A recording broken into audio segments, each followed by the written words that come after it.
100 बार पढ़ा दिया। अब भी कोई विद्यार्थी अगर ये कहता है, अब भी अगर कोई विद्यार्थी ये कहता है कि इस क्वेश्चन में मुझे कंफ्यूजन है, तो भैया मैं बता देता हूं, फिर मैं आपके लिए कंफ्यूजन फिर दूर कर देता हूं। हालांकि मैंने 100 बार पढ़ा दिया। दो प्रकार की कोशिकाएं, मीजोफिल कोशिका है, मीजोफिल जिसे आप पैड मध्युतक कोशिका कहते हो, और बंडल शीथ सेल है, बंडल शीथ सेल। ठीक है भाई, पूलाच्छद कोशिका, इसको हिंदी में बोलते हैं पूलाच्छद, बंडल शीथ, इसको बोलते हैं पैड मध्युतक कोशिका, पैड मध्युतक कोशिका। अब यहां से क्वेश्चन आ जाए आपके लिए, ये वाला क्वेश्चन बना है इस तरीके से, तो कंफ्यूजन दूर कर लो पेपर से पहले ही कि C3 प्लांट में, C3 प्लांट में C3 साइकिल यही चलता है। इससे बेहतर और कोई मेरे पास उपाय नहीं है आपको समझाने का और पढ़ाने का, इतने सरल तरीके से बता दूंगा। C4 प्लांट में, C4 प्लांट में C3 साइकिल यही चलता है। इसका मतलब पहले तो ये कंफ्यूजन दूर करो कि C3 साइकिल चाहे C3 प्लांट हो चाहे C4 प्लांट हो, दोनों में ही C3 साइकिल चलेगा ही चलेगा। एक तो ये कंफ्यूजन दूर हो गया। दूसरा कंफ्यूजन ये है कि C3 प्लांट में C3 साइकिल मीजोफिल में चलता है, C4 प्लांट में C3 साइकिल बंडल शीथ में चलता है। दो पॉइंट क्लियर। अब तीसरा पॉइंट क्लियर करो। C3 साइकिल का मेन एंजाइम है रूबिस्को, रूबिस्को, रूबिस्को। तो बताओ C3 प्लांट में रूबिस्को कहां मिलेगा? मीजोफिल में मिलेगा। और C4 प्लांट में रूबिस्को कहां मिलेगा? बंडल शीथ में मिलेगा। रूबिस्को। तो बस यही तो क्वेश्चन पूछा था, यही क्वेश्चन तो है ये रहा। ये क्वेश्चन, ये तो पहला, दूसरा और तीसरा ऑप्शन है, यही है जो मैंने पढ़ाया है। और एक चीज और बता दूं, ये होता है C2 साइकिल। C2 साइकिल को ही आप प्रकाश श्वसन कहते हो। क्या बोलते हो? प्रकाश श्वसन। बहुत सिंपल तरीके से पढ़ा रहा हूं, ऐसे पढ़ा रहा हूं जैसे बच्चों को पढ़ाते हैं। बिल्कुल, C2 साइकिल को ही प्रकाश श्वसन कहते हैं। और प्रकाश श्वसन के लिए दो कंडीशन होनी चाहिए। PO2 ज्यादा होना चाहिए, आप ऐसे समझ लो, या फिर आप और सिंपल तरीके से समझो, ऑक्सीजन की मात्रा ज्यादा हो।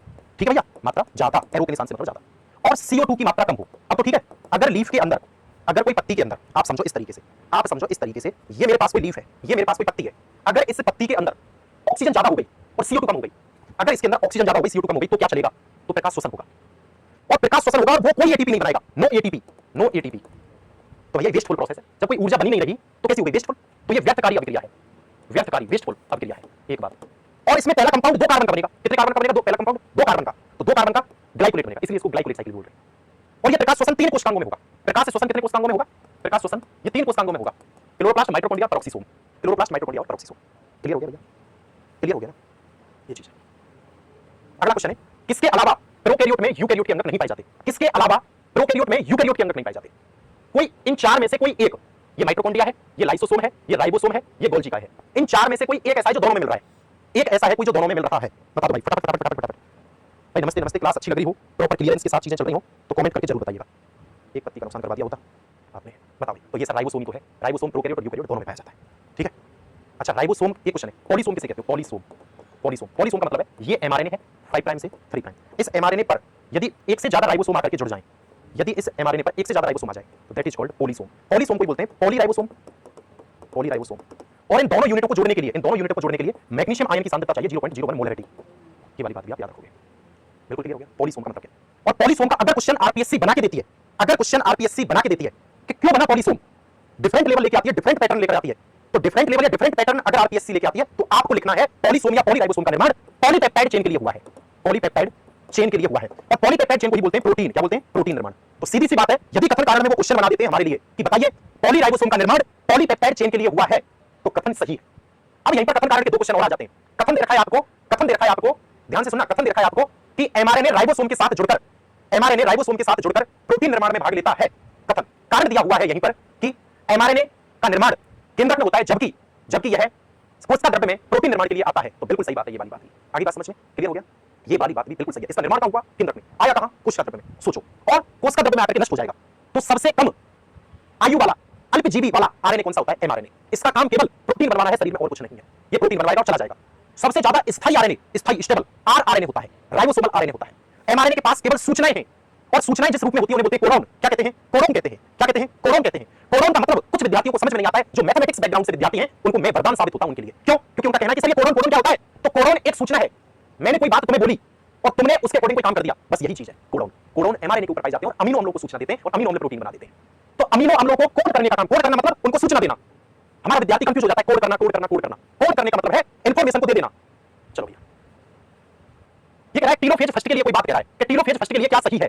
मैं क्वेश्चन पढ़ रहा हूं, अगर किसी विद्यार्थी को कोई क्वेश्चन देखने में प्रॉब्लम आए तो मैं पढ़ रहा हूं, मेरी बातें सुन सकते हो ध्यान से। लेकिन मैं पहले एक बात कह चुका हूं, क्लास मिस मत करना भाई, बहुत इंपॉर्टेंट क्लास है, बहुत इंपॉर्टेंट क्लास है। ये रिवीजन है, ये परीक्षा से जस्ट पहले की एक इम्तिहान है, आपका मेहनत है। ये देखिए ना जाने कौन सी लाइन मुंह से निकली हुई क्वेश्चन बन जाए। तो टेलोफेज फर्स्ट के लिए क्या सही है? केंद्रक झिल्ली पुणे बन जाती है, केंद्रक झिल्ली पुणे बन जाती है, बिल्कुल सही बात है। केंद्रक झिल्ली पुणे बनेगी, केंद्रक का विलुप्त होगी, विलुप्त नहीं, ये तो प्रोफेज की घटना है। किसी है? प्रोफेज की है। विलुप्त होने का काम प्रोफेज में होता है। पृथक तत्वों के रूप में गुणसूत्रों की पहचान नष्ट हो जाती है?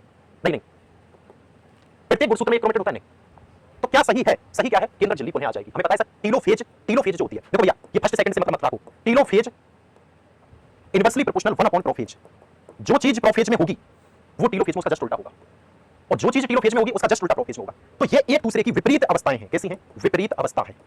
जो प्रोफेज में हुआ है उसका जस्ट उल्टा टीलोफेज में होगा। जैसे प्रोफेज में कोई चीज गायब हो रही है तो यहां पर पुनः प्रकट होगी, पुनः प्रकट होगी।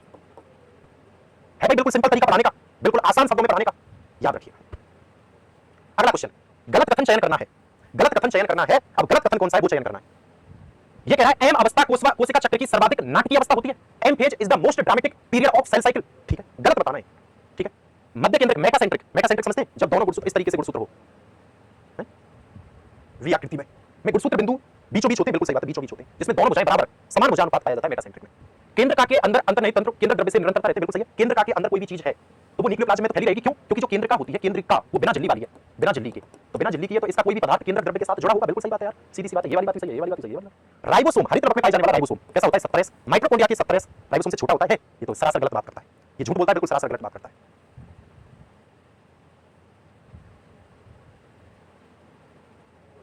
बिल्कुल सिंपल सी बात है यार, गलत बात करनी नहीं है, विद्यार्थी को बहुत सिंपल तरीके से बताते हैं। अब मैं आपको एक क्वेश्चन बताता हूं भाई, बहुत अच्छा। यहीं से क्वेश्चन है, निफ जीन कहां पाया जाता है? निफ जीन मैं आपसे जानना चाहता हूं, निफ जीन कहां पाया जाता है? याद रखना, निफ जीन हरित लवक के अंदर पाया जाता है।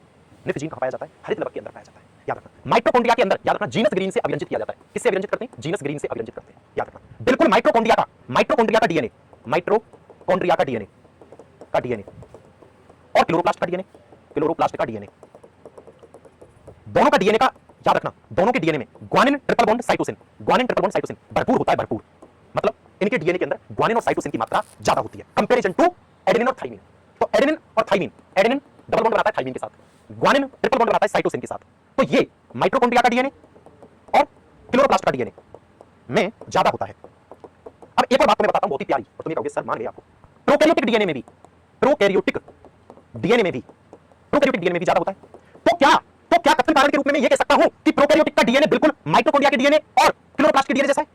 इसीलिए कभी-कभी क्वेश्चन बनता है कि यूकैरियोटिक कोशिका में, यूकैरियोटिक सेल में प्रोकैरियोटिक कोशिका अंतःसहजीवी के रूप में पाई जाती है, एंडोसिम्बायोट के रूप में पाई जाती है। वो किसके लिए बोलती है? वो माइटोकॉन्ड्रिया क्लोरोप्लास्ट के लिए बोलती है। क्यों? क्योंकि प्रोकैरियोटिक कोशिका का जो डीएनए है बिल्कुल माइटोकॉन्ड्रिया का और क्लोरोप्लास्ट का डीएनए है, क्योंकि उनके अंदर ग्वानिन ट्रिपल बॉन्ड साइटोसिन ज्यादा होता है। प्रोकैरियोट्स में माइटोकॉन्ड्रिया में क्लोरोप्लास्ट, ये जो ज्यादा होता है ये यूकैरियोटिक सेल के डीएनए में ज्यादा होता है। तो यूकैरियोटिक सेल के डीएनए में ज्यादा होता है, यूकैरियोटिक सेल के डीएनए में ज्यादा है। इसलिए क्वेश्चन क्या याद रखना है, अगर ए और बी ज्यादा है तो क्षार अनुपात 1 से ज्यादा होगा, बेस रेशियो 1 से ज्यादा होगा। अब क्वेश्चन बनेगा ये कि क्षार अनुपात 1 से ज्यादा कौन से डीएनए का होता है? क्षार अनुपात 1 से ज्यादा कौन से डीएनए का होता है? यूकैरियोटिक डीएनए का होता है। क्षार अनुपात 1 से कम प्रोकैरियोटिक डीएनए का होता है। तो प्रोकैरियोटिक डीएनए का, प्रोकैरियोटिक सेल के डीएनए का बेस रेशियो बीआर 1 से कम। तो इसीलिए मनुष्य का लगभग हमारा जो क्षार अनुपात होता है 1.2 के आसपास होता है, 1.52 के आसपास होता है। बेस रेशियो हमारा 1 से ज्यादा होता है, यूकैरियोटिक सेल का बेस रेशियो 1 से ज्यादा है, और प्रोकैरियोटिक सेल माइटोकॉन्ड्रिया या क्लोरोप्लास्ट के डीएनए का बेस रेशियो 1 से कम होता है। वो कम और ज्यादा क्यों होता है? वो इनका क्षार अनुपात है, ये ऊपर बताते हैं। ठीक है भैया, बढ़िया बेहतरीन चीजें क्लियर हो रही हैं, एक शानदार चीज क्लियर हो गई। मुझे नहीं लगता यार, देखो मुझे नहीं लगता ये कोई चीज मैंने यहाँ पे कोई आपके लिए सीखी हो, बहुत प्यारी सी चीजें समझाती है। अगला क्वेश्चन है सूत्री विभाजन का महत्वपूर्ण योगदान क्या है? ये कह रहा है सूत्री विभाजन का महत्वपूर्ण योगदान। अब बताओ सूत्री विभाजन का महत्वपूर्ण योगदान की बात कर रहा है भाई। अब सूत्री विभाजन कोशिका की मरम्मत कराता है, बिल्कुल सही बात है। रिपेयरिंग ऑफ सेल, बिल्कुल सही बात है। Reduction in number of chromosome, गलत बात है, तो अर्धसूत्री का काम है। जेनेटिक वेरिएबिलिटी को इंक्रीज करता है, गलत बात, ये तो आता ही नहीं है। समसूत्री विभाजन की वजह से तो विभिन्नताएं आती नहीं है, विभिन्नताएं तो अर्धसूत्री से आती हैं। हम हमारे माता पिता जैसे क्यों नहीं दिखते? बिल्कुल, क्योंकि हमारे अंदर अर्धसूत्री विभाजन हुआ है, हम लैंगिक जन्म के फलस्वरूप बने और हम उद्भिद विकास में मदद कर रहे हैं। तो अर्धसूत्री विभाजन इवोल्यूशन में हेल्प करता है, समसूत्री विभाजन इवोल्यूशन में हेल्प नहीं करता। आगे बात समझ में? तो इसलिए रिकॉम्बिनेशन नहीं होता, तो पहला आंसर सही है। आगे बात समझ में? देखो ये दो क्वेश्चन दिए हुए हैं यहाँ पर, एक चित्र ये दे रखा है, एक चित्र ये दे रखा है। ये पूछा है नाइट्रोजनी क्षार को लेकर। हालांकि मैंने नाइट्रोजनी क्षार पढ़ा रखे हैं, लेकिन प्रॉपर्ली सिलेबस में से उनका कहना है कि न्यूक्लिक एसिड हमारा है, ठीक है ना? तो फिर भी क्वेश्चन आए या नहीं आए, लेकिन फिर भी मैं बता देता हूं, ये एडेनिन है और ये 5 मेथिल यूरेसिल है, ठीक है ना? दो ऑक्सो ग्रुप है, एक मेथिल यहाँ पे आ जाएगा, अमीनो ग्रुप है, तो ये याद रखिएगा, ठीक है ना? चित्र ए और बी की पहचान करवाने के लिए बोलेगा, तो ये होता है थाइमिन जो होता है वो, अगर यहाँ पे आप CH3 लगा देते हो तो 5 मेथिल यूरेसिल हो जाएगा, ठीक है ना? तो ये थाइमिन का नाम है। थाइमिन का दूसरा नाम ही 5 मेथिल यूरेसिल होता है, और अगर यहाँ पे CH3 को हटा दो आप तो ये यूरेसिल होता है। यूरेसिल RNA में पाया जाता है। यहाँ पे फ्री रेडिकल्स ज्यादा है, फ्री रेडिकल्स ज्यादा है, मुक्त मूलकों की संख्या ज्यादा है। मुक्त मूलक जितने ज्यादा स्थायित्व उतना ही कम, स्टेबिलिटी उतनी कम होती है और रिएक्टिविटी उतनी ज्यादा होती है। तो यूरेसिल RNA में मिलता है, RNA की रिएक्टिविटी डीएनए से ज्यादा होती है। अश्वगंधा 16 में सीक्वल में आता है। ये कह रहा है अश्वगंधा 16 में सीक्वल में आता है। कारण है अश्वगंधा में तिरछे हुए फूले हुए अपरा के साथ द्विअंडपी युक्त अंडपी द्विकोष्ठकीय अंडा से पाया जाता है। कथन और कारण की बात कर रहा है भैया, कथन कारण दोनों सही है और एक दूसरे की व्याख्या भी करते हैं, बिल्कुल सही है। अश्वगंधा 16 में सीक्वल में आता है और 16 में सीक्वल में इसलिए आता है क्योंकि उसके अंतर्गत ये कंडीशंस हैं, क्योंकि उसके अंतर्गत ये फीचर्स पाए जाते हैं। तो यहाँ पर ये दोनों बात सही है, इसको झूठ मतलब गलत नहीं करना है। सजात पुष्पी परागण क्रियात्मक रूप से परागण है, परंतु परागण कारक सम्मिलित होते हैं और आनुवंशिक रूप से स्वयं जैसा ही है, क्योंकि इसमें परागण उसी पादप के आते हैं। यार बात तो बिल्कुल सही है, इसमें मुझे तो नहीं लगता कोई गलती होनी चाहिए। सजात पुष्पी परागण आनुवंशिक रूप से तो स्वयं है, पारिस्थितिक रूप से परागण हो सकता है। द्विबीजपत्री कथन कह रहा है द्विबीजपत्रियों में भ्रूण का विकास का सही क्रम, ये कह रहा है युग्मनज, गोलाकार भ्रूण, प्राक एम्ब्रियो, हृदयाकार, परिपक्व भ्रूण। ये गलत है यार, आप प्राक भ्रूण प्रो एम्ब्रियो को इधर लेके जाओ ना, तो ये वाली बात यहाँ पे गलत है। तो यहाँ पे ये गलत हो गया, ये सही हो गया। ऐसा कोई ऑप्शन है क्या? ये रहा थर्ड। मिलान करो भाई, ये ऐसा ही क्वेश्चन 2025 के अंदर पूछा गया था। अगर क्लास भैया अच्छी लग रही हो, क्वेश्चंस का आंसर देने में सक्षम हो तो आंसर जरूर देना, लेकिन अगर कोई आंसर नहीं दे पा रहा है तो मेरे मुंह से जो निकले हुए शब्द हैं उनको ध्यान से समझ लो, उनको सुन लो, ये नुकसान नहीं करेंगे, फायदा ही करेंगे आपके लिए, ठीक है ना। याद रखिएगा, आप लोगों की रिक्वेस्ट थी कि सर क्लास को करा दो आज ही, चाहे कितनी बारिश आ जाए, चाहे कुछ भी हो जाए, आप क्लास मत रोको। तो भैया आप लोगों का दबाव था और आप लोगों से मैं वायदा कर चुका हूं, मैं तो 3-4 क्लास अभी और कराऊंगा, जो देख लेंगे वो पा लेंगे। और जो भैया ये है कि भैया किताबों में लग रहे होंगे अब भी, तो भैया सब अक्षर एक जैसे दिखाई देंगे, कुछ भी पढ़ के देख लो, पेपर से पहले माइंड बिल्कुल ब्रेक हो जाता है विद्यार्थी का, काम करना ही बंद कर देता है। कम से कम शब्दों को सुनकर रिवाइज तो हो रहा होगा चीजें, लेकिन अलग अलग तरीके से उसको कर दिया जाता है। ये कह रहा है भैया प्रकाशिक अभिक्रिया, क्लोरोफिल बी, सहायक वर्णक और मैक्सिमम फोटोसिंथेसिस, 4 ऑप्शन इधर और 4 इधर है। चलो भैया देखते हैं क्या क्या सिस्टम है। देखो भैया मिलान करो, प्रकाशिक अभिक्रिया में तो एटीपी और एनएडीपीएच2 बनते हैं, बिल्कुल सही बात है। तो पहले का हो गया सेकंड है, तो पहले का सेकंड, ये फोर्थ ऑप्शन हटा दो, एलिमिनेट कर दो, फर्स्ट हटा दो। फिर है क्लोरोफिल बी, क्लोरोफिल बी कैसा होता है, पीले रंग का होता है। अरे भैया ये गलत क्यों हो रहा है, क्लोरोफिल बी पीले रंग का, बस तो फिर ये गलत हो गया, ये थर्ड दे रहा है, ये गलत हो गया। अब ऑप्शन तो तुम्हें वैसे आंसर मालूम चल गया, थर्ड आंसर है, लेकिन सी का फोर्थ होता है, क्लोरोफिल बी जंतु के लिए सहायक वर्णक है, और ये लाल क्षेत्र और नीले क्षेत्र में अधिकतम प्रकाश संश्लेषण होता है, अधिकतम प्रकाश संश्लेषण होता है, ठीक है।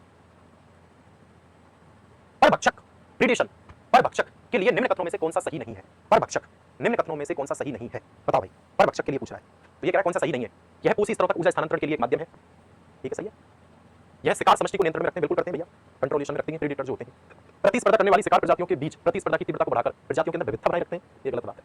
यदि परभक्षी अधिक दक्ष है तो अपने शिकार का अतिदोहन करेगा और इससे परभक्षी स्वयं ही विलुप्त हो जाएगा, सही बात है, जितना ज्यादा शक्तिशाली होगा उतना ही ज्यादा खाएगा, तो ये वाली बात भी सही कह रही है। गलत कौन सा था, थर्ड ऑप्शन जाएगा। इकोलॉजी का बहुत ही प्यारा क्वेश्चन है, और इकोलॉजी का इतना प्यारा क्वेश्चन है और तुमको ये समझ नहीं आएगा क्या हो गया, क्या से क्या हो गया, इसलिए भैया ध्यान दे लेना इस क्वेश्चन पे, बढ़िया क्वेश्चन है। कॉमेलेना, कॉमेलेना प्लांट एम्ब्रियोलॉजी का क्वेश्चन है, कॉमेलेना से रिलेटेड क्वेश्चन है, प्लांट एम्ब्रियोलॉजी का क्वेश्चन है, और ये क्वेश्चन कॉमेलेना से संबंधित है। ये इसका ऑप्शन दीजिए भाई, जल्दी से बताओ।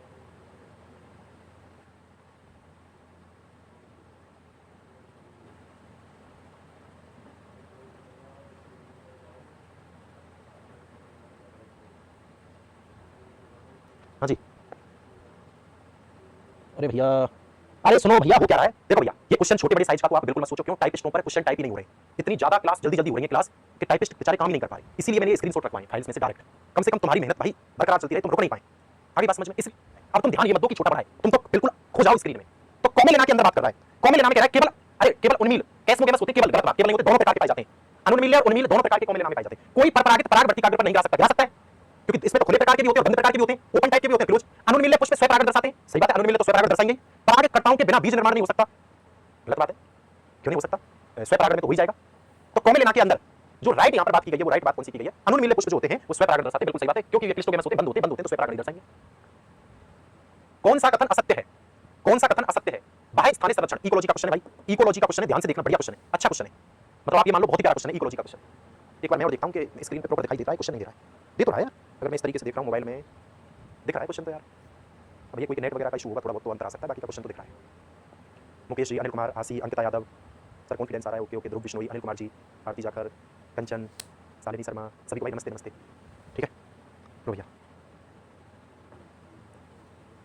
हाँ भैया क्या कह रहा है क्वेश्चन, क्या कह रहा है क्वेश्चन, कह रहा है बाह्य स्थानीय संरक्षण में नियंत्रित वातावरण में प्रजातियों की रक्षा करना शामिल है, सही बात है, बाह्य स्थानीय संरक्षण में नियंत्रित वातावरण में प्रजातियों की रक्षा करना शामिल है, ठीक है, नियंत्रित वातावरण में, ठीक है। बीज बैंक आनुवंशिक विविधता को संरक्षित करने के लिए, बिल्कुल सही बात है, बीज बैंक बनाई इसलिए। पृथ्वी शिखर सम्मेलन 1992 में जोहान्सनबर्ग में, रियो डी जेनेरियो में हुआ था, 1992 में, ये गलत नहीं कह रहा क्या, एक बार बताओ भाई। और सतत विकास पर विश्व शिखर सम्मेलन सन 2002 में हुआ, ये जोहान्सनबर्ग में था, बताओ भाई फटाफट फटाफट। सी सी सी सी रियो डी जेनेरियो, बिल्कुल यार सही बात है, बिल्कुल सही बात है, रियो डी जेनेरियो, अरे बिल्कुल क्या बात है। अगला क्वेश्चन, विभिन्न स्तरों पर, वेरी इंपोर्टेंट, इकोलॉजी का क्वेश्चन है, इकोलॉजी का क्वेश्चन है, वेरी इंपोर्टेंट क्वेश्चन है, भाग मत जाना इन क्वेश्चनों से, जिस पे नहीं आ रहा हो बैठ के देख लेना आराम से, भागना मत, कहीं छोड़ के चले जाए, ऐसे फिर पेपर में छोड़ देना आएगा तो याद रखना, सीख लो, नहीं आता है तो सीख लो, अभी खूब 4-5 दिन बाकी है, अभी आराम से बाकी है, 4-5 दिन बढ़िया तरह सीख सकते हो, 4-5 दिन में अगर 30-20 क्वेश्चन भी अगर मान चलो हाथ पड़ गए तो कितना फायदा हो जाएगा। विभिन्न स्तरों पर विभिन्न प्रजातियों का ऊर्ध्वाधर वितरण, स्ट्रैटिफिकेशन स्तर विन्यास कहलाता है। स्टैंडिंग क्रॉप का क्वेश्चन आया था लास्ट बार पीवाईक्यू, यहीं से क्वेश्चन आया था स्टैंडिंग क्रॉप का, याद रखना। तो विभिन्न स्तरों पर विभिन्न प्रजातियों का ऊर्ध्वाधर वितरण स्तर विन्यास कहलाता है, सही बात है कथन। उत्पादकता को ग्राम इनवर्स स्क्वायर और ईयर इनवर्स से अभिव्यक्त करते हैं, बिल्कुल सही बात है, कथन और कारण दोनों सही है, तो राइट आंसर फर्स्ट हो जाएगा, कथन और कारण दोनों सही है। स्ट्रैटिफिकेशन और प्रोडक्टिविटी को आप इसमें मेंशन करते हो, और प्रोडक्टिविटी का सूत्र आपको पता है, GPP minus R equal to NPP, net primary productivity, respiration को हटा दो, ग्रॉस प्राइमरी प्रोडक्टिविटी से। याद रखना जो उत्पादकता होती है, उत्पादकता स्थल की ज्यादा होती है, जलीय ज्यादा होती है, ये कमेंट में बताना, जलीय ज्यादा होगी या स्थलीय ज्यादा होगी, ठीक है ना, ये अच्छा आंसर फर्स्ट हो गया।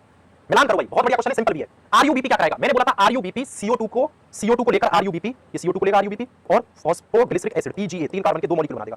तो आरयूबीपी C3 चक्र में प्रथम स्थायी उत्पादन नहीं, C3 चक्र में प्रथम CO2 का है, आरयूबीपी सही है। ऑक्जेलो एसिटिक एसिड C4 साइकिल में प्रथम स्थायी उत्पादन सही है, C3 में PGA ये प्रथम स्थायी उत्पाद है, सही बात है।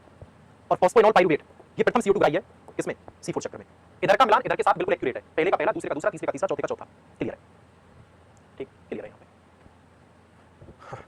अगला क्वेश्चन, प्रकाश संश्लेषण के पादप अथवा आंतरिक कारक पौधे की वृद्धि और आनुवंशिक पूर्वानुकूलता पर निर्भर करते हैं। अच्छा जी, यार बहुत अच्छा क्वेश्चन है, पहले तो स्टार लगा दो इस क्वेश्चन को, इंपोर्टेंट लगा दो, इंपोर्टेंट लगा दो, बिल्कुल एनसीईआरटी की डीप लाइन है, बिल्कुल डीप लाइन से क्वेश्चन बनाया है, करके देखना अगर ऐसा क्वेश्चन आया तो, बिल्कुल डीप लाइन से क्वेश्चन है। वायुमंडलीय CO2 सांद्रता प्रकाश संश्लेषण के लिए प्रमुख सीमाकारी कारक है। भाई ये वाली बात बिल्कुल सही है, क्योंकि सीमाकारी कारक तो होती है, ब्लैकमैन नाम के वैज्ञानिक ने बताया CO2 प्रकाश संश्लेषण के लिए सीमाकारी कारक है, क्योंकि CO2 की मात्रा सभी कारकों में सबसे कम होती है वातावरण में, और जिस कारक की मात्रा सबसे कम होती है वातावरण में वही कारक क्या होता है, सीमाकारी कारक होता है।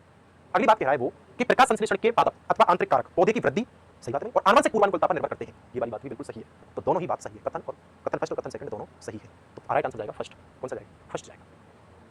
अगला क्वेश्चन देखिए, श्वसन की वह प्रक्रिया जो विकल्पी और अविकल्पी श्वसन, अविकल्पी अनोक्सी जीवों दोनों में उभयनिष्ठ है यार, दोनों के लिए है, चाहे वायवीय श्वसन हो चाहे अवायवीय श्वसन हो, दोनों के बीच की कॉमन मैंने बताई थी ग्लाइकोलाइसिस है, ग्लाइकोलाइसिस है। और याद रखना ग्लाइकोलाइसिस जो होता है वो साइटोसोल में होती है।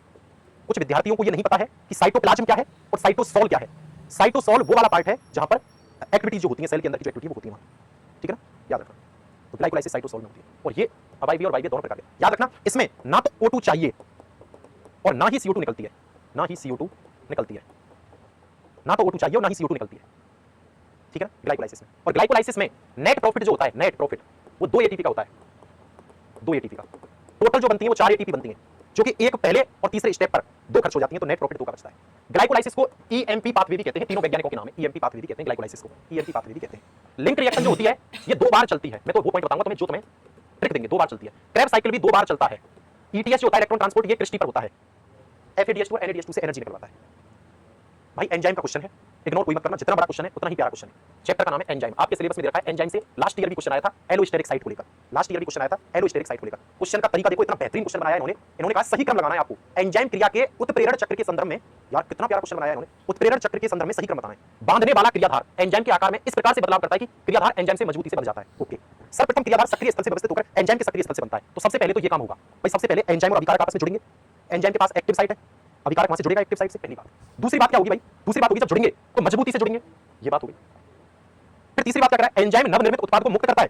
यार मुक्त अभी कहां से हो गया, रुको, एंजाइम का सक्रिय स्थल क्रियाधार के काफी समीप है और रासायनिक बंधन टूट जाएंगे और नए एंजाइम उत्पाद जटिल जटिल का निर्माण होगा, आपस में मिल गए दोनों, तो 3 नंबर पे ये होगा और 4 नंबर पे प्रोडक्ट बनेगा। कैसा लगा क्वेश्चन बताओ, ईमानदारी से कमेंट करो, तुम्हें विद्या रानी की कैसा प्रश्न लगा बताओ। और क्या क्वेश्चन को समझ गए, क्या कहना चाहता है ये क्वेश्चन, बस छोटी सी बात कहना चाहता है कि भैया क्रम बताओ, एंजाइम और अभिकारक जब जुड़ते हैं तो एंजाइम और अभिकारक जुड़ते हैं तो सबसे पहले एंजाइम प्लस रिएक्टेंट, देखो सबसे पहले सर्वप्रथम क्रियाधार सक्रिय स्थल से व्यवस्थित होकर एंजाइम के साथ सक्रिय स्थल से जुड़ेगा, जुड़ने के बाद एंजाइम और रिएक्टेंट कॉम्प्लेक्स बनेगा, कॉम्प्लेक्स बनेगा, सही बात है।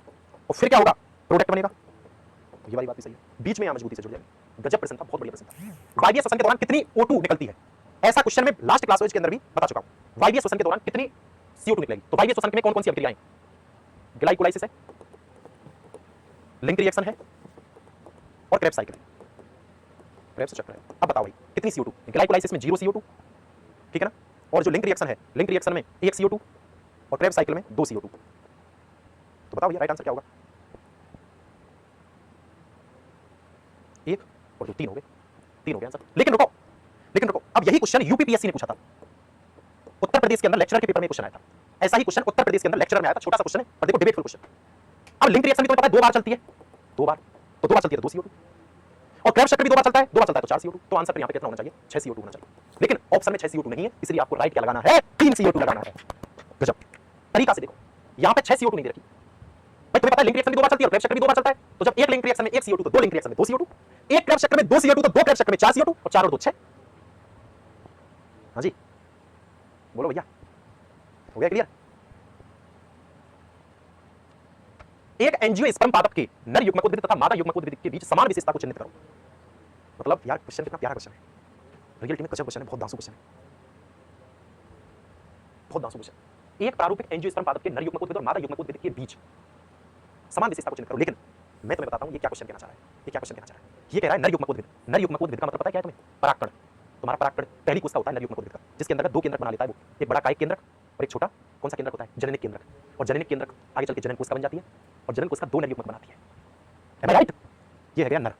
और मादा युग्मकोद्भिद का मतलब समझ रहे हो तुम क्या है, वो 3 प्रतिमुखी कोशिका, 2 ध्रुवीय केंद्रक, साइडों में सहायक कोशिका और बीच में अंड कोशिका, ये तुम्हारा मादा युग्मकोद्भिद है, समझ गए। और ये भी अगुणित होता है, ये भी अगुणित होता है, तो दोनों अगुणित होते हैं। दोनों समान संख्या में युग्मक होते हैं, गलत बात। दोनों 3 कोशिका वाली संरचना है, गलत बात। ये भाई 7 कोशिकीय है, ये 3 कोशिकीय है, 2 कोशिकीय में रहता है। अब देख लो, वरना तोता से उड़ते हैं विद्यार्थियों की, तोता।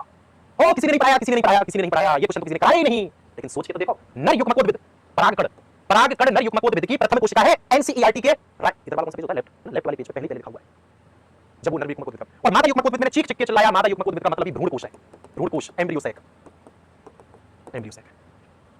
कितना चीख-चीख के चिल्लाया, कितना छोटा क्वेश्चन है पर सिस्टम हिला देता है ऐसा क्वेश्चन है। छोटा पर प्यारा क्वेश्चन है, बहुत ही प्यारा क्वेश्चन है। बोलो भैया राजा बाबू, मजे आ रहे हैं एकदम। अगला क्वेश्चन देखते हैं, पायरिनॉइड्स क्या होते हैं? पहली बात तो पायरिनॉइड हरे शैवालों में पाए जाते हैं। किसमें पाए जाते हैं? हरे शैवालों में। यार आज तुमने ये क्लास शेयर नहीं की यार, ये क्लास तुमने शेयर नहीं की यार। ऐसे थोड़ी होता है यार, सभी लोग क्लास को शेयर करो, ज्यादा से ज्यादा विद्यार्थियों तक पहुंचाओ इस क्लास को। क्लास के लिए तो कमेंट करते हो तुरंत, इतने क्लास करो सर, क्लास लगा दीजिए, क्लास लगा दीजिए, क्लास लगा दीजिए, तो भाई ज्यादा से ज्यादा विद्यार्थियों को बताएगा। तो पायरिनॉइड हरे शैवालों में ग्रीन एल्गिन पाए जाते हैं। और पायरिनॉइड का मतलब क्या है? सेंटर में होगी प्रोटीन और साइडों में होंगे क्या? स्टार्च के खंड। ये साइडों में स्टार्च की प्लेट है, ये होता है पायरिनॉइड्स। अब तुम देख लो, तो ये है स्टार्च, अंदर है प्रोटीन, प्रोटीन स्टार्च के खंडों द्वारा घिरा हुआ है। ये स्टोरेज स्ट्रक्चर है। कैसी है? स्टोरेज स्ट्रक्चर है। निम्नलिखित में से कौन सा पादप परजीवी प्रकृति का नहीं है? और ये चारों ही ऑप्शन जो है, ये चारों ही ऑप्शन जो है, ये चारों ही ऑप्शन जो है, ये एनसीईआरटी के ऑप्शन है। चारों ही ऑप्शन एनसीईआरटी के ऑप्शन है। अब आप देख लीजिए इसका राइट आंसर क्या दोगे। परजीवी प्रकृति का कौन सा नहीं है? फाइकस नहीं है। फाइकस में अगर पुष्पक्रम पूछ लिया जाए, पुष्पक्रम, फाइकस में अगर आपसे श्रावन्यास पूछ लिया जाए, अरे सर जी तुम क्वेश्चन गजब गजब बना देते हो, वेनेसन पूछ लिया जाए, इन्फ्लोरेसेंस पूछ लिया जाए, क्या बात है। तो अभी टेलीग्राम पर इसका पुष्पक्रम तो अभी टेलीग्राम पर बताया है, फोटो के साथ इसका पुष्पक्रम टेलीग्राम पर बताया है, फोटो के साथ बताया है टेलीग्राम पर, देख लेना अभी जल्दी से। श्रावन्यास भी, श्रावण विन्यास भी बताया है, चलो टेलीग्राम चेक करना, टेलीग्राम पर बताया, दोनों पॉइंट ये टेलीग्राम पर बताएं।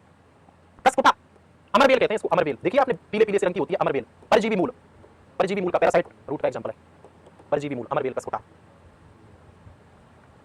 बेटा घूमते रहो, समझ में नहीं आएगा क्वेश्चन कहां से आया है, समझ में ही नहीं आएगा, समझ नहीं आएगा क्वेश्चन कहां से आया, घूमते रहो।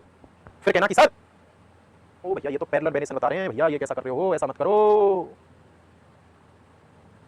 यार, क्वेश्चन बहुत इंपॉर्टेंट है। जैविक नियंत्रण की विधियों को रासायनिक कीटनाशकों की तुलना में अधिक प्राथमिकता दी जाती है। जैविक नियंत्रण कारक सामान्यतः लक्ष्य विशिष्ट होते हैं तथा पर्यावरण के लिए अनुकूल होते हैं। पहली बात, बायोलॉजिकल जो कंट्रोल एजेंट हैं बिल्कुल वो स्पेसिफिक टारगेट पर वर्क करते हैं और एनवायरमेंट की फ्रेंडली होते हैं, ये बिल्कुल सही बात है। Reason biological control method are preferred over chemical pesticides. रसायन कीटनाशकों की तुलना में जैविक नियंत्रण की विधियों को अधिक प्राथमिकता दी जाती है। ये वाली बात भी सही है, कथन भी सही है और कारण भी सही है। और प्राथमिकता इसलिए दी जाती है क्योंकि ये लक्ष्य विशिष्ट होते हैं, तो कथन और कारण दोनों सही और एक दूसरे की व्याख्या करते हैं, एक दूसरे की व्याख्या करते हैं, एक दूसरे की व्याख्या करते हैं। आरपीएससी सेकंड ग्रेड के लिए अच्छे क्वेश्चन है, बिल्कुल डीप लाइन है। जो डीप लाइन जो तुमको नहीं मालूम चल पा रही है, जो डीप लाइन तुम नहीं पढ़ पा रहे हो, वो डीप लाइन है ये। अगले 4 दिन खेत लगा लो इन क्लासों से, जितनी हो सके रिवीजन ठोक दो, जितना हो सके कानों में आवाज गूंज लो। 50 क्वेश्चन होते हैं बायोलॉजी के, धरपटक सिलेक्शन होगा, धरपटक सिलेक्शन होगा। बढ़िया क्वेश्चन है भाई, ये लो। बकाने बैकने धान के नवोद विधि की बीमारी है जो कि रोगजनकता जिब्रेला फ्यूजिकोराई के द्वारा होती है, जिब्रेला फ्यूजिकोराई के द्वारा होती है, सही बात है। बकाने रोग के लक्षणों के उत्पन्न होने का कारण सक्रिय साइटोकाइनिन है। साइटोकाइनिन नहीं है भैया, जिब्रेलिक एसिड है। झूठ बोल रहा है ये कथन, ये गलत हो गया। साइटोकाइनिन नहीं है, जिब्रेलिक एसिड होता है। कौन होता है? जिब्रेलिक एसिड होता है। क्रोमेटिड और गुणसूत्र के संबंध में सही कथन बताओ। तो पहले मैं बता देता हूं, ये एक क्रोमेटिड है, फिर ये एक क्रोमेटिड है, फिर ये दोनों क्रोमेटिड जिस स्थान पर जुड़ते हैं उसे गुणसूत्र कहते हैं। गुणसूत्र में ये सेंट्रोमियर है, इसको प्राथमिक संकीर्णन कहते हैं। ये आपस में सिस्टर क्रोमेटिड्स हैं और ये एक साइड में गुणसूत्र है, ये आपस में नॉन सिस्टर है, ये आपस में सिस्टर हैं, ये आपस में सिस्टर हैं, ये आपस में नॉन सिस्टर हैं। तो क्या कह रहा है भैया? सिस्टर क्रोमेटिड डीएनए प्रतिकृति के बाद बनी समान प्रतियां हैं, बिल्कुल सही बात है। सिस्टर क्रोमेटिड डीएनए रेप्लिकेशन के बाद ही तो बनती हैं। ये एक होता है, एक और बना लेते हैं नया। कोशिका विभाजन के दौरान गुणसूत्र दिखाई देने लगते हैं, ठीक है, कोशिका विभाजन के दौरान गुणसूत्र दिखाई देने लगते हैं, सही बात है, दिखाई देंगे। प्रत्येक गुणसूत्र में हमेशा 2 क्रोमेटिड होते हैं, हमेशा कैसे हो जाएंगे यार? हमेशा थोड़ी होंगे यार 2 क्रोमेटिड। गुणसूत्र बिंदु सिस्टर क्रोमेटिड को धारण करता है, सही बात है, गुणसूत्र बिंदु तो धारण करेगा सिस्टर क्रोमेटिड को। ये गुणसूत्र बिंदु है, इसने 2 सिस्टर क्रोमेटिड ले लिए, तो ये वाली बात भी सही है, ये वाली बात भी सही है। पहला, दूसरा और चौथा कथन सत्य है।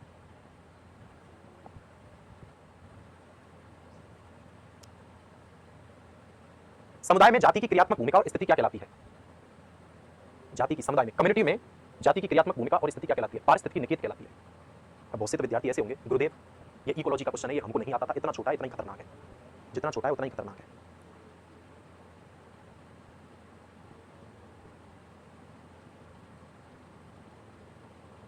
और याद रखना, ये तो गया पारिस्थितिकी निकेत। 2 कम्युनिटी जो होती हैं, 2 कम्युनिटी का जो ट्रांजिशन एरिया होता है, 2 कम्युनिटी का जो ट्रांजिशन एरिया होता है उसे इकोटोन कहते हैं। क्या बोलते हैं? इकोटोन। और ये जो इफेक्ट होता है, यहां पर जो इफेक्ट है इसको बोलते हैं एड्ज इफेक्ट, एड्ज प्रभाव, कोर प्रभाव, एड्ज इफेक्ट। यहां पर मैक्सिमम बायोडायवर्सिटी पाई जाती है, मैक्सिमम बायोडायवर्सिटी। क्या बात है, चित्र दिए गए हैं। ये एक बीजपत्री भ्रूण का चित्र है, ये एल्यूरोन लेयर है और ये बीजपत्र स्कूटेलम कहलाता है। ये नीचे मूलांकुर है, ये प्रांकुर है, मूलांकुर चोल है, प्रांकुर चोल है। बीज आवरण झिल्लीदार है, सही बात है, बीज आवरण झिल्लीदार है। बीज आवरण फल भित्ति के साथ लगा हुआ है, सही बात है। अंकुर एवं मूलांकुर आच्छाद से ढके नहीं होते हैं, गलत बात है, ढके होते हैं।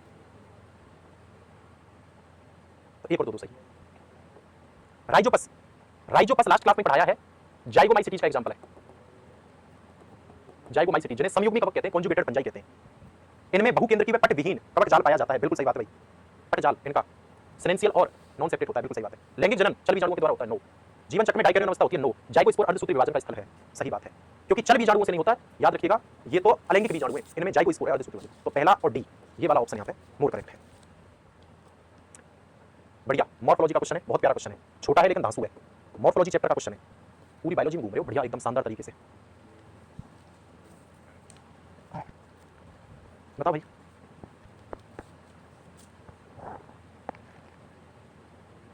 तो बताओ, फटाफट फटाफट बताओ यार।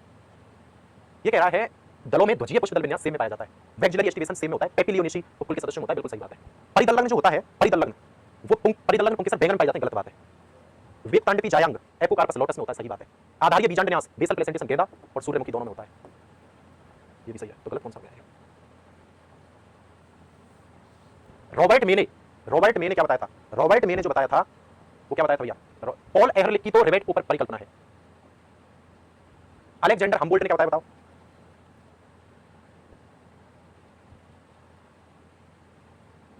सी का तो सेकंड हो गया। विविधता उत्पादकता डेविड टिलमैन की डाइवर्सिटी प्रोडक्टिविटी बताई। रॉबर्ट मे के अनुसार क्या था? वैश्विक जातीय विविधता 1.7 से 1.8 मिलियन बताई गई थी। और कौन सा रह गया भाई? 1 2 3 जातीय क्षेत्र संबंध, species area relationship graph, species area relationship graph इसने बताया था। भैया कुछ बड़ी बड़ी सी कमेंट लिख रहे हैं भैया, थोड़ी देर बाद रुक जाना है ना, फिर बता दूंगा, थोड़ी देर रुक जाना। जड़ के संदर्भ में ध्यानपूर्वक पढ़कर गलत कथन का चयन पूछ रहे हैं, कितने टिपिकल टाइप से क्वेश्चन डिजाइन करते हैं भाई रे भाई। एनाटॉमी का क्वेश्चन है, मस्त क्वेश्चन है, बहुत ही प्यारा क्वेश्चन है, इंपोर्टेंट लगा दो। Internal structure of root stem leaf में से क्वेश्चन आया रूट का। Casparian strips are present in endodermis, बिल्कुल सही बात है भैया, ये तो पाई जाती है एंडोडर्मिस में, कैस्पेरियन पट्टियां पाई जाती हैं। द्विबीजपत्री जड़ों में मोटी भित्ति वाले मृदुतक कोशिकाओं को परिरंभ कहा जाता है, ठीक है। परिरंभ सामान्यतः एक बीजपत्री जड़ द्वितीय वृद्धि दर्शाती है। ओ यार कितना सिंपल क्वेश्चन है, गलत है, मोनोकोट नहीं दर्शाती। एक बीजपत्री जड़ कई लक्षणों में द्विबीजपत्री जड़ के समान आंतरिक संरचना दर्शाती है, कई लक्षणों में दर्शाती है, सही है। तो गलत कौन सा हो गया? दूसरा ही गलत हो गया। ऑफिस और बी, ऑफिस और बी में कौन सा संबंध नहीं है? ये तो तुम्हें बताना पड़ेगा, इतना बेहतरीन क्वेश्चन मिला यार, गजब। सेक्सुअल डिजिट, स्यूडो पॉपुलेशन, कूट मैथुन, लैंगिक कपट, अंड परजीविता, कोयल, कोयल इसका एग्जांपल है, ब्रूड पैरासिटिज्म, अंड परजीविता। कोयल अपने अंडों को कौवा के घोंसले में देती है, कौवा अपने समझ के सेता रहता है।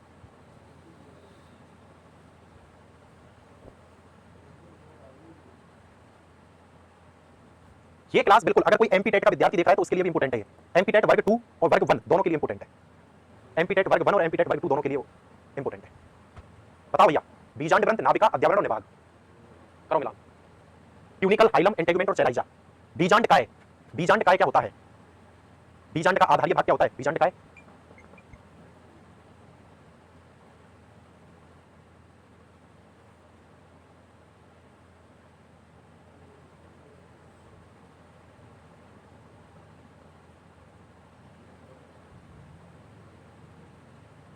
हाँ भैया, भाई जो विद्यार्थी नए हो वो क्लास को भाई शेयर जरूर कर लें, लाइक कर लें। और आप लोग किसी को भैया कोई भी मेरे से कोई हेल्प चाहिए बैच के संबंधित या फिर क्लासों से संबंधित, कोई इस नंबर पे मेरे से मैसेज डाल दें, व्हाट्सअप पे मैसेज कर दें, व्हाट्सअप मैसेज कर दें। अगर आपको कोई कॉन्टैक्ट करना है मेरे से, किसी भी प्रकार का कोई डिस्कशन करना है तो यहाँ पे इस पर व्हाट्सअप कर देना।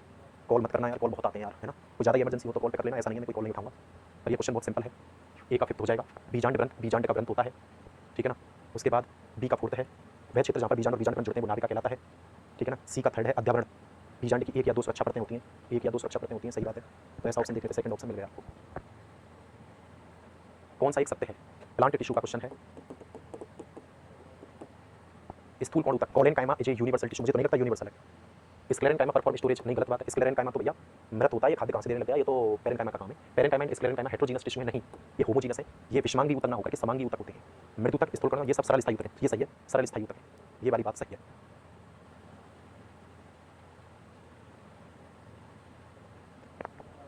ऑक्सीसोम, क्रिस्टी, दोहरी झिल्ली, स्ट्रोमा, न्यूक्लियोप्लाज्म, क्रोमेटिन, न्यूक्लियर छिद्र, न्यूक्लियोलस, आरएनए उसके अंदर पाया जाएगा, केंद्र का केंद्र, न्यूक्लियोलस, न्यूक्लियस, न्यूक्लियोप्लाज्म, क्रोमेटिन। और बताओ क्या है? इंटरफेज के केंद्रक से संबंधित है, बताओ जल्दी जल्दी से। दोहरी झिल्ली होती है।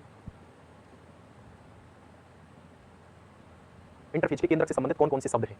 कितना डिफरेंट टाइप का क्वेश्चन है, कितने डिफरेंट टाइप का क्वेश्चन है, कैसा लगा ये क्वेश्चन? परपोसी बैक्टीरिया एनसीईआरटी की डीप लाइन है, बिल्कुल डीप लाइन एनसीईआरटी। परपोसी बैक्टीरिया प्रकृति में बहुत पाए जाते हैं और इनमें से अधिकतर महत्वपूर्ण अपघटक भी होते हैं। सही बात है। माइकोप्लाज्मा ऐसे जीवधारी है। लाइट गई, बारिश आ रही है, तुम्हारे यहाँ भी बारिश आ रही है क्या भाई? क्या तुम्हारे यहाँ भी बारिश आ रही है बहुत तेज? माइकोप्लाज्मा ऐसे जीवधारी हैं जिनमें कोशिका भित्ति पूर्णतः नहीं पाई जाती है। बताइए सबसे छोटी अजीवित कोशिकाएं हैं जो ऑक्सीजन के बिना भी जीवित रह सकती हैं। ये वाली बात गलत है। तो पहला कथन सही है, दूसरा पहला सही है, दूसरा गलत है। पूरी बायोलॉजी में बढ़िया तरीके से घूमे आप। अच्छे क्वेश्चंस कमेंट में आंसर जरूर देना इसका। बिल्कुल एनसीईआरटी की डीप लाइंस जो थी, जो भी डिफरेंट टाइप के जो क्वेश्चंस थे, वो सभी क्वेश्चंस बना दिए आप लोगों के लिए। उम्मीद है आपको अच्छी लगी होगी क्लास।